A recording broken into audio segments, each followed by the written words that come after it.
મતદાનની અનોખી મિસાલ, પહેલા મતદાન પછી કન્યાદાન. સ્થાનિક સ્વરાજ્યની ચૂંટણી દરમિયાન વડાલી પંથકમાં લોકશાહીની સુંદર અને પ્રેરણાદાયક ઝલક જોવા મળી હતી. ડોબડા ગામના બૂથ નંબર 2 ખાતે એક નવવધુએ પોતાના લગ્નના શુભ પ્રસંગ વચ્ચે પણ મતદાનને પ્રથમ પ્રાથમિકતા આપી અનોખી મિસાલ ઊભી કરી હતી. રિંકલ જયંતિભાઈ પરમાર નામની યુવતીના આજે લગ્ન હોવા છતાં તેણે પોતાના જીવનના સૌથી મહત્વના દિવસે પણ નાગરિક ફરજને અવગણ્યા વિના પહેલા મતદાન પછી કન્યાદાનના સંદેશને સાકાર કર્યો હતો. માંડવી જવા પૂર્વે તે સીધી મતદાન મથકે પહોંચી અને પોતાના મતાધિકારનો ઉપયોગ કર્યો હતો.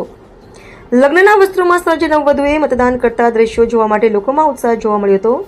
રિંકલની આ જવાબદારી પ્રત્યેની જાગૃતિને ગામ લોકોએ દિલથી બિરદાવી હતી અને તેના સુખી દાંપત્ય જીવન માટે શુભેચ્છાઓ પાઠવી હતી.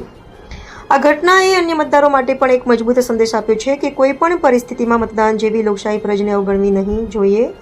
Reporter Fazalbhai Memon, Vadali, HK news.